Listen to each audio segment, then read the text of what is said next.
Bonjour à toutes et bonjour à tous. Bienvenue dans une nouvelle vidéo. Nous sommes aujourd'hui le 16 janvier 2019. Cette vidéo est une vidéo un peu particulière. Il s'agit d'un livre que nous avons trouvé sur gallica.bnf.fr, un livre qui traite de la Révolution française qui a eu lieu en 1789. Donc ce livre a été écrit par Camille Desmoulins, très célèbre révolutionnaire, qui nous amène des éléments troublants, préoccupant en fait, et qui nous amène également à nous poser pas mal de questions. Donc Corps Sensible s'est engagé à trouver des documents officiels et ne pas aller sur des sites dits complotistes, justement pour déjà qu'on ne puisse pas opposer cet argument à ce qu'on vient apporter. S'il y a des historiens qui nous écoutent, ça serait super sympa de mettre en commentaire ce qu'ils en pensent, et ce qu'ils en déduisent, et s'ils ont des éléments importants qui pourraient, qui pourraient être amenés à notre connaissance. Donc l'équipe de Cordes Sensibles et moi-même ne sommes pas historiens. En revanche, nous lisons beaucoup, nous étudions énormément, et nous nous posons des questions quand on tombe sur des documents de la sorte. Donc là, je suis sur gallica.bnf.fr, fragment de l'histoire secrète de la Révolution, par Camille Desmoulins, député de Paris à la Convention. Camille Desmoulins est très connu, il y a même des rues à son nom. Donc j'ai déjà téléchargé le document ici, que je vais aller retrouver là, pour une lecture plus facile. Fragment de l'histoire secrète de la Révolution, par Camille Desmoulins, député de Paris à la Convention. On dut porter envie à ceux qui venaient d'être nommés députés à la Convention. Y eut-il jamais une plus belle mission, une plus favorable occasion de gloire? L'héritier de 65 despotes, le Jupiter des rois, Louis XVI, prisonnier de la nation, et amené devant le glaive vengeur de la justice, les ruines de tant de palais et de châteaux, et les décombres de la monarchie tout entière, matériaux immenses devant nous pour bâtir la Constitution. 90 000 Prussiens, Autrichiens arrêtés par 17 000 Français. La nation tout entière debout pour les exterminer. Le ciel saluant nos armes et auxiliaires de nos canonniers par la dysenterie. Le roi de Prusse réduit à moins de 40 000 hommes effectifs, poursuivi et enveloppé par une armée victorieuse de 110 000 hommes, la Belgique, la Hollande, la Savoie, l'Angleterre, l'Irlande, une grande partie de l'Allemagne s'avançant en devant de la liberté, et faisant publiquement des vœux pour vos succès. Pour nos succès, pardon.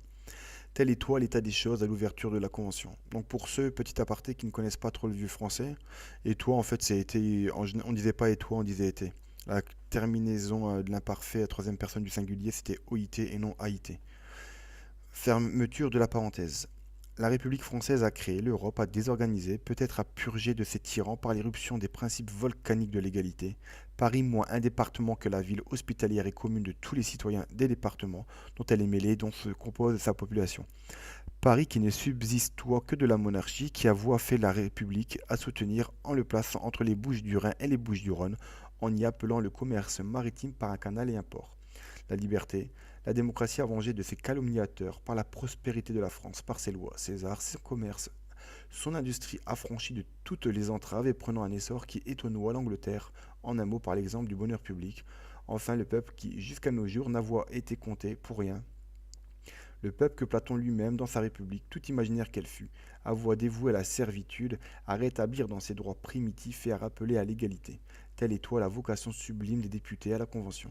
On peut remarquer qu'ils mettent beaucoup de points de virgule et très peu de points.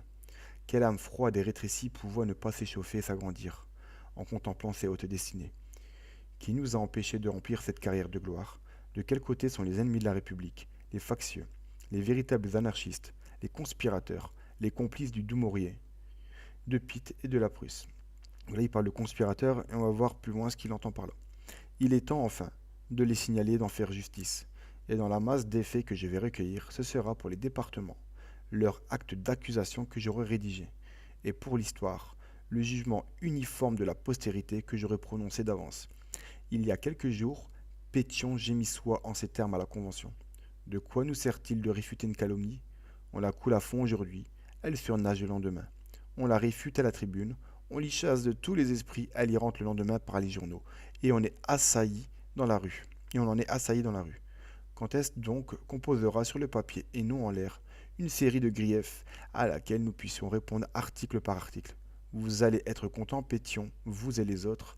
Je vais vous présenter cette série de griefs, et je suis curieux de voir comment vous pourrez répondre à mon interrogatoire sur faits et articles.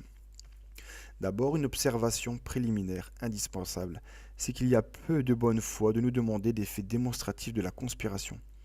Le seul souvenir qui reste du fameux discours de Brissois et de Jansonet, pour démontrer l'existence du comité autrichien, c'est qu'il soutenait avec grande raison qu'en matière de conspiration, il est absurde de demander des faits démonstratifs et des preuves judiciaires qu'on n'a jamais eues, pas même dans la conjuration de Catilina, les conspirateurs n'ayant pas coutume de se mettre si à découvert, pardon.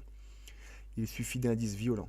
Or, je vais établir contre Brissois et Jansonet l'existence d'un comité anglo-prussien, par un ensemble d'indices 100 fois plus forts que ceux par lesquels Brissois et Jansonet prouvent l'existence du comité autrichien. Je mets en fait que le côté droit de la Convention, et principalement les meneurs, sont presque tous partisans de la royauté, complices des trahisons du Dumouriez et Berneauville, dirigés par les agents de Pitt d'Orléans et de la Prusse, ayant voulu diviser la France en 20 ou 30 républiques fédératives.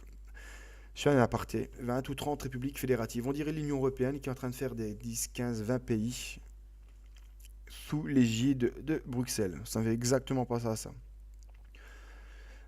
Je referme la parenthèse. La France en 20 ou 30 républiques fédératives, ou plutôt la bouleverser pour qu'il n'y eût point de république. Je soutiens qu'il n'y eut jamais dans l'histoire une conjuration mieux prouvée, et par une multitude de présomptions plus violentes que cette conspiration de ce que j'appelle les Brissotins, parce que Brissot en nettoie l'âme, comme contre la République française.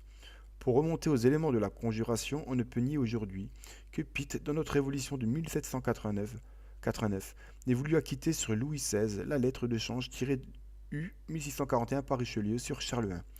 On sait la part qu'eut ce cardinal au trouble du long Parlement, où il pensionnoit les plus zélés républicains, et bien des événements depuis m'ont fait ressouvenir de la colère que montra Brissot il y a 3 ans quand un journaliste aristocrate, ayant déterré le livre rouge de Richelieu et de Mazarin, y trouva à livres sous et deniers les sommes que ses ministres avouaient compter à Fienne et Hamden pour leur zèle à demander la République. Ceux qui lisoient le patriote français peuvent se souvenir avec quelle chaleur Brissois, craignant l'application, se fit le champion du désintéressement des républicains anglais.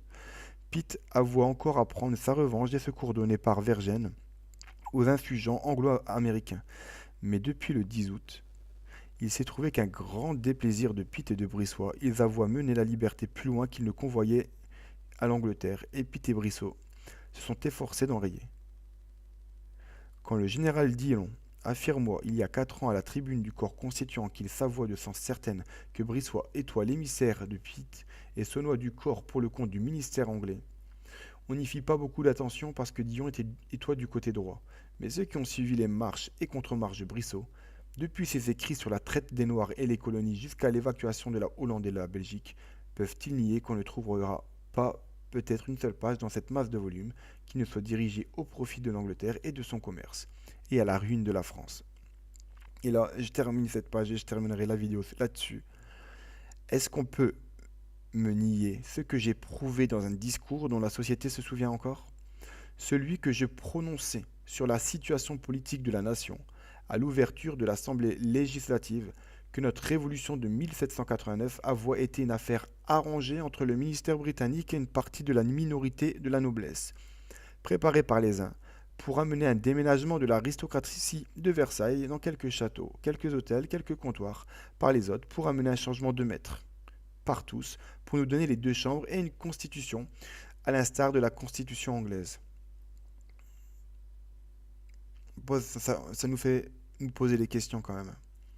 Donc ce livre est disponible sur bnf.gallica.fr. Je mettrai le lien qui mène directement à mon article sur ma page Corde sensible. N'hésitez pas à partager cette vidéo. Comme je le disais en introduction, ceux qui sont historiens ou alors qui sont autodidactes mais qui ont des bases assez solides, n'hésitez pas à me dire ce que vous pensez de cela. Je souhaite vraiment avoir des écrits, des choses, on va dire, de sites sûrs, officiels, bien que c'est relatif, hein. Voilà, vous l'aurez compris, hein. Donc je me répète, nous nous répétons, mais le but de Corde sensible est d'amener des faits vérifiables et vérifiés, et non des supputations, des suppositions amenées par des sites qui seraient jugés complotistes par l'élite. Nous ne disons pas que certains sites dits complotistes soient dans le mensonge, Ce n'est pas ce que nous disons, bien au contraire. Ce que nous disons, c'est que nous essayons d'apporter des preuves officielles pour nous répéter, pour réitérer nos propos, afin de ne pas avoir l'argument de complotiste qui nous tombe sur le coin du nez. L'équipe de Corps de Sensible et moi-même vous souhaitons une excellente journée. Nous vous disons à très bientôt dans un prochain numéro.